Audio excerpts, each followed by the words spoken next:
विश्वास, भरोसा और उस भरोसे की दृढ़ता आपके भीतर होना चाहिए। हम शिव जी को जल चढ़ा रहे हैं, पर जल चढ़ाने में भी कहीं हम अपना जल चढ़ाते चढ़ाते किसी को दिखा तो नहीं रहे हैं, अपन किसी को ये तो नहीं बताना चाहते कि मैंने शिव जी पर इतना जल चढ़ाया, मैंने इतना दही चढ़ाया, मैंने इतना दूध चढ़ाया, मैंने इतना अभिषेक किया, मैंने इतने बेलपत्र चढ़ाए।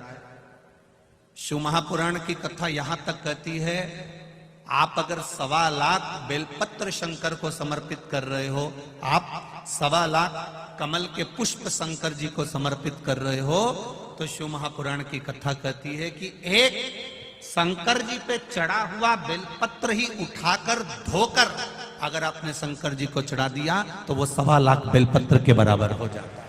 तुलसी का दल, गंगा जल, बेलपत्र और कमल का पुष्प, ये 4 चीजें कभी बासी नहीं होती। गंगा का जल अगर आपका 2 साल, 5 साल, 10 साल, 15 साल, 20 साल पुराना भी रखा है तो वो बासी नहीं होता। कमल का पुष्प भगवान शिव को समर्पित करने के बाद 5 दिन तक बासी नहीं होता। बेलपत्री, एक बेलपत्री देवाधिदेव महादेव पर चढ़ी हुई है, उसको धोकर चढ़ाते रहें, वो कभी बासी नहीं होती। और तुलसी का दल कभी बासी नहीं होता, ये बासी है ही नहीं।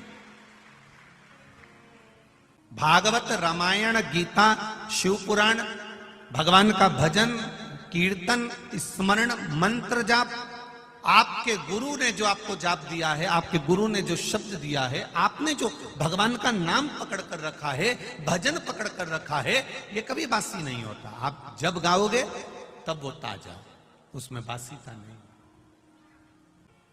एक अखबार को अगर 5 बार पढ़ लोगे ना, एक अखबार को अगर 10 बार पढ़ लोगे तो बोर हो जाओगे। एक किताब को अगर 5-10 बार पढ़ लिया तो बोर हो जाओगे। एक मैगजीन को 5-10 बार पढ़ लिया तो बोर हो जाओगे, मन नहीं लगेगा कि ये मैगजीन हमने पढ़ चुके हैं, ये अखबार हम पढ़ चुके हैं, ये किताब हम पढ़ चुके हैं।